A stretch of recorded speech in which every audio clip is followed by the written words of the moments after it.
Hello दोस्तों, आज का हमारा टॉपिक है हिंदी के महत्वपूर्ण मुहावरे। हिंदी के महत्वपूर्ण मुहावरे हिंदी बोर्ड एग्जाम 2025 के लिए। तो दोस्तों, आप चाहे क्लास 9th में हैं या 10th में हैं, 11th में हैं या 12th में हैं, तो आपको मुहावरे तो हिंदी में पूछे ही जाएंगे। तो जो जो हिंदी के मुहावरे और वाक्य प्रयोग बार बार बोर्ड एग्जाम में पूछे जाते हैं लगातार, हमने उन सभी मुहावरों को लिख लिया है। तो आज की वीडियो में हम उन सभी मुहावरों को पढ़ेंगे जहाँ से हमारे बोर्ड एग्जाम में पूछे जाते हैं। तो यह जो मुहावरे होते हैं हमारे बोर्ड एग्जाम में पूछा जाता है। 4 ऑप्शन रहता है जिसमें से आपको 2 का अर्थ लिखकर उसके वाक्य प्रयोग करने रहते हैं। तो इस प्रकार से हम आज मुहावरों को पढ़ेंगे जो हमारे बोर्ड एग्जाम में पूछे जाते हैं। तो देखिए, पहला मुहावरा क्या है। देखिए क्या कह रहा है कि आंख के अंधे नाम नयन सुख। आंख के अंधे नाम नयन सुख, इसका अर्थ देखिए क्या है। गुणों के ना होने पर भी नाम गुणवान जैसा होना, यानी उसमें कोई गुण ना हो और अपना नाम बहुत करे कि हाँ मुझे ये आता है, मैं ये जानता हूँ, सबसे आगे रहे। इसका वाक्य प्रयोग देखिए, राकेश का भाई एकदम कमजोर है और डरपोक है, पर उसका नाम महावीर है, इसी को कहते हैं आंख के अंधे नाम नयन सुख। इस प्रकार से आपको अर्थ लिखकर वाक्य प्रयोग करना है। अगला मुहावरा देखिए क्या है, दूसरा, आगे कुआं पीछे खाई। इसका अर्थ देखिए क्या होगा, विपत्ति से बचाव का कोई मार्ग ना सूझना, यानी आगे कुआं पीछे खाई, आगे जाओ तो गिरो, पीछे जाओ तो गिरो, यानी विपत्ति से बचने के लिए कोई रास्ता ना होना। इसका वाक्य प्रयोग देखिए, केदारनाथ में यात्री जहां से गुजर रहे थे उनके पीछे की भूमि खिसकती जा रही थी और सामने भयानक बाढ़ का दृश्य था। यात्रियों की स्थिति तो आगे कुआं पीछे खाई जैसी थी। इस प्रकार से इसका वाक्य प्रयोग होगा। अब देखिए अगला, अगला क्या है मुहावरा, घर का भेदी लंका ढाए या ढावे। घर का भेदी लंका ढावे, तो इसका अर्थ देखिए क्या होगा, विश्वासघाती सगा संबंधी विनाशी का कारण होता है। घर का भेदी यानी घर का कोई भेद बाहर दे और बाहर से फिर हमारे ऊपर कोई क्या करे, हमारा विनाश करे, हमें कष्ट दे, तो ये घर का भेदी लंका ढावे। अब देखिए वाक्य प्रयोग, विभीषण ने भगवान राम का साथ देकर घर का भेदी लंका ढाए वाली लोकोक्ति चरितार्थ कर दी। अब देखिए अगला क्या है, चौथा, घोड़े को लात आदमी की बात। घोड़े को लात आदमी को बात, देखिए इसके कहने का मतलब कि घोड़े के लिए लात और सच्चे आदमी के लिए बात का आघात असहनीय होता है। मतलब घोड़े के लिए लात, घोड़े को लात मत हो समझ में आती, और आदमी को बात, और जो सच्चे आदमी से बात ही करो तो उसे समझ आ जाता है। तो इसका वाक्य देखिए क्या है, माँ बताती है कि किसी को भी कट वचन नहीं बोलने चाहिए क्योंकि घोड़े को लात और आदमी को बात बहुत दुख पहुंचाती है। अगर घोड़े को लात मारेंगे तो बहुत दुख होगा, आदमी को बात बोलेंगे तो बहुत दुख होगा। अब देखिए अगला, देखिए क्या है मुहावरा, 4 दिन की चांदनी फिर अंधेरी रात, यानी कुछ दिन की खुशियां उसके बाद दुख ही दुख। तो कह रहा देखिए अर्थ क्या होगा, कुछ दिन की खुशियां, ये अर्थ है। इसका वाक्य प्रयोग देखिए क्या है, युक्ता का बेटा 2 दिन उसके साथ रहा फिर विदेश चला गया, यह तो 4 दिन की चांदनी फिर अंधेरी रात वाली बात हो गई। युक्ता यानी आप किसी का भी नाम लिख सकते हैं कि उनका बेटा, फलाने का बेटा 2 दिन के साथ था, फिर अपनी लुगाई को लेकर बाहर चला गया, विदेश चला गया, तो यह 4 दिन की चांदनी फिर अंधेरी रात वाली बात हो गई। अगला देखिए क्या है वाक्य प्रयोग, सॉरी मुहावरा 6वां नंबर, 3 तेरा करना गायब करना। 3 तेरा करना या गायब करना तो अलग अलग मुहावरे हैं, तो दोनों का अर्थ एक ही होगा, तितर बितर करना, यानी कोई काम सही ढंग से ना करना, बताना मतलब जैसे कि कोई काम को टालना, यही है। तो देखिए वाक्य प्रयोग, मेरी घड़ी यही थी, किसने 3 तेरा कर दी पता नहीं चला, मतलब किसने चोरी कर ली पता नहीं चला, 3 तेरा मतलब इधर उधर कर दी। अब देखिए अगला क्या है, 7वां नंबर, 3-5 करना। 3-5 करने का अर्थ है बहाना बनाना, कोई काम किसी को कर रहे हैं, वो आपको बहाना बनाने 3-5 कर रहा है। तो देखिए बहाना बनाना या फिर इधर उधर की बात करना, तो वाक्य प्रयोग देखिए क्या होगा इसका, काम करने का मन नहीं तो 3-5 मत करो, ये है वाक्य प्रयोग। यानी किसी से आप कोई काम कर रहे हैं, वो बहाना डाल रहा है, इधर कल करूंगा परसों करूंगा, यानी वो बहाना बना रहा है, 3-5 कर रहा है। अगला देखिए क्या है, 8वां। देखिए, तोते के समान रटना, यानी किसी बात को रटे रहना, हमेशा वही बात कहना, यानी किसी बात के आशय को समझे बिना रट लेना। तो इसको वाक्य प्रयोग देखिए क्या होगा, बचपन में मैं तो हर पाठ को तोते के समान रट लेता था। अब देखिए अगला क्या है, 9वां। थोथा चना बाजे घना, यानी कम गुणी व्यक्ति में अहंकार अधिक होता है।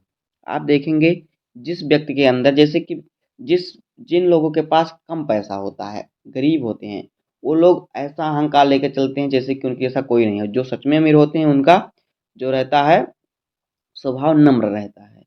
तो ये थोथा चना बाजे घना, यानी जो कम कम गुणी वाला व्यक्ति होता है अहंकारी अधिक होता है, अधिक गुणी वाला अहंकारी नहीं होता, नम्र होता है। तो वाक्य प्रयोग देखिए, पैसों के बल पर मेडिकल कॉलेज में नामांकन होने पर भी वह इतरा रहा है, ठीक ही कहा गया है, थोथा चना बाजे घना, यानी उसे पढ़ना बिल्कुल नहीं आता, पैसों के दम पर वह क्या हो गया है, पैसों के दम पर अपना नाम लिखा लिया है। अब देखिए अगला क्या है, अगला मुहावरा देखिए, दांत खट्टे करना। दांत खट्टे करना यानी हरा देना। वाक्य प्रयोग देखिए, सैनिकों ने युद्ध में विरोधियों के दांत खट्टे कर दिए, जैसे कि हिंदुस्तान की फौज ने पाकिस्तान के सैनिकों के दांत खट्टे कर दिए, मतलब उन्हें हरा दिया। अब देखिए अगला क्या है, 10वां नंबर मुहावरा क्या कह रहा है, देखिए, दांतों तले उंगली दबाना, यानी आश्चर्यचकित हो जाना, अचंभित हो जाना, आश्चर्यचकित हो जाना इसका अर्थ है। वाक्य प्रयोग देखिए, तथागत के कारनामे दांतों तले उंगली दबाने वाले हैं, जैसे कि कोई बच्चा है बहुत कमजोर है पढ़ाई लिखाई में, अगर वो टॉप कर दे तो आप आश्चर्यचकित हो जाएंगे, तो इसे ही कहते हैं दांतों तले उंगली दबाना।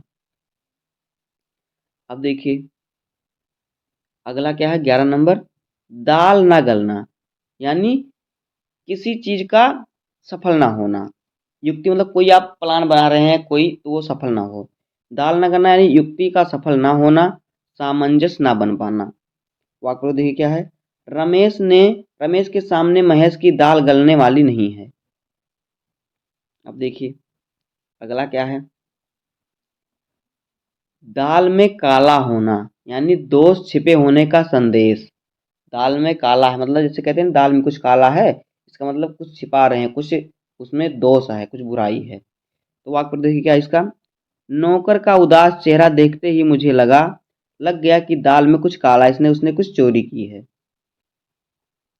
अब देखिए अगला 13 नंबर क्या कह रहा है, दूध का दूध पानी का पानी अलग हो जाना है। दूध का दूध पानी का पानी, यानी सही और उचित न्याय, यानी सही सही उचित, मतलब जो जो सही है वो सही और जो गलत है वो गलत हो जाए, मालूम हो जाए। तो देखिए वाक्य प्रयोग क्या होगा इसका, जज साहब ने फैसला सुनाते समय दूध का दूध पानी का पानी कर दिया, यानी बुरा को बुरा कह दिया और सही को सही कह दिया। अब देखिए 14 नंबर क्या है, देवता कूच कर जाना, यानी अत्यंत भयभीत हो जाना, होश गायब हो जाना। तो देखिए इसका वाक्य प्रयोग, उस घने जंगल में तो किसी के भी देवता कूच कर जाएंगे। अब देखिए अगला टॉपिक क्या है, 15 नंबर मुहावरे देखिए क्या है, नदी नाव संयोग आश्रय, यानी आश्रित का संबंध। वाक्य देखिए, कर्म और सफलता के मध्य नदी नाव संयोग होता है। देखिए 16 नंबर क्वेश्चन क्या कह रहा है, नाहले पे दहला चलना, यानी अकाट्य दांव चलना, यानी उससे जैसे कि नाहले पे दहला, तो कोई आदमी आदमी जैसे कि मान लीजिए कोई बच्चा पढ़ रहा है, बहुत पढ़ रहा है, आप उससे ज़्यादा पढ़ ले रहे हैं, आप उससे ज़्यादा नंबर लाए हैं, तो नाहले पे दाहला हो गया, यानी अकाट्य दांव चलना। यानी देखिए शतरंज में जीतने के लिए नाहले पे दाहला चलना ही पड़ता है।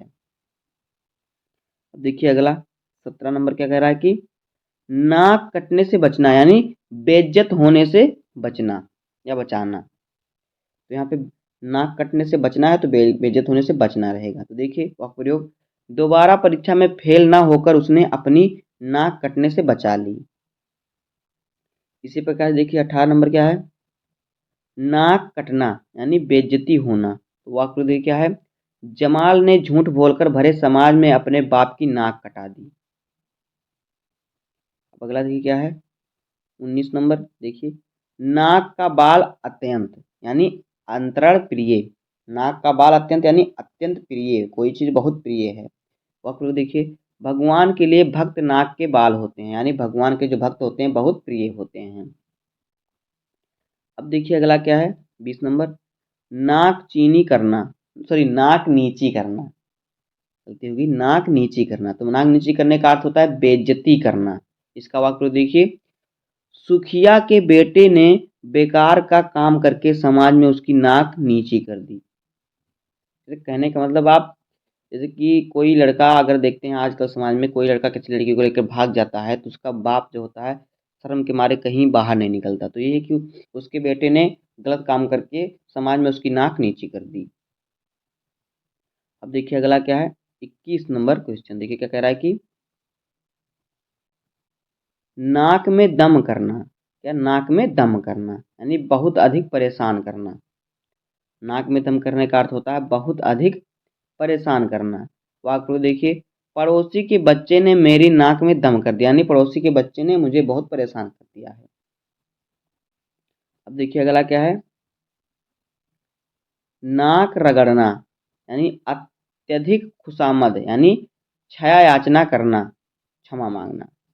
देखिए वाक्य प्रयोग क्या होगा इसका, पिताजी से गाड़ी खरीदवाने के लिए मुझे तो उनके सामने नाक रगड़नी ही पड़ेगी, यानी उनसे बहुत विनती करनी पड़ेगी, बहुत उन्हें खुश करना पड़ेगा, उनसे बहुत क्षमा याचना करना पड़ेगा। अब देखिए अगला क्या है, 23 नंबर देखिए, नाको चने चबवाना यानी बहुत तंग करना। तो इसका वाक्य देखिए क्या हो जाएगा, इस छोटे से काम के लिए उसने नाकों चने चबवा दिए। तो दोस्तों इस प्रकार से हमारा यहाँ पे 23 मुहावरा अर्थ सहित वाक्य प्रयोग का हो गया।